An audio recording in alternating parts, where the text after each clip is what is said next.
All India ગ્રામીણ ડાક સેવક union દ્વારા પોતાની પડતર માંગોને લઈને ધરણા પ્રદર્શન કરાયું હતું। વિવિધ પ્રશ્નોને કારણે મુશ્કેલીઓનો સામનો કરતા નાના કર્મચારીઓએ પ્રદર્શન યોજીને પોતાની માંગણીઓ સંતોષવા અપીલ કરી હતી।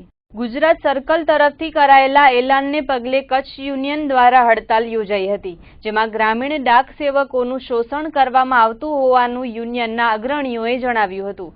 પોસ્ટ ડિપાર્ટમેન્ટમાં ગ્રામીણ ડાક સેવકોની કામગીરી પાયાના પથ્થર સમાન છે, પરંતુ ડિપાર્ટમેન્ટ દ્વારા તેમની કામગીરીની કોઈ ગણના કરાતી નથી અને પૂરતો પગાર ચૂકવવામાં આવતો નથી।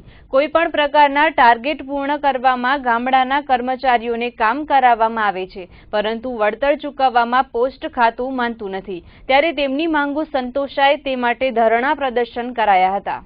જે ડિપાર્ટમેન્ટનો જે પાયાના પથ્થર કહેવાય અમે છીએ, છતાં આ ડિપાર્ટમેન્ટના ઉપલા અધિકારીઓ એમ કહે છે કે તમે એટલે કાંઈ પણ નહીં, અમારું કાંઈ વેલ્યુએશન કાંઈ પણ સમજી લો, જીરો આપણે 100માંથી એકડો નીકળી જાય પછી જીરો રહે એ ટાઈમનું અમારું જીરો સાવ વેલ્યુએશન છે। એટલે અમારી એક જ માંગ છે કે શા માટે ભાઈ આ આખું ડિપાર્ટમેન્ટના જે અમે પાયાના પથ્થર ગણવામાં આવે છે, તો શા માટે આ ડિપાર્ટમેન્ટના રૂલિંગ પ્રમાણે અમને કાયદા પ્રમાણે જે અમને પગાર નથી મળતો, આ અમારું મેન મકસદ છે।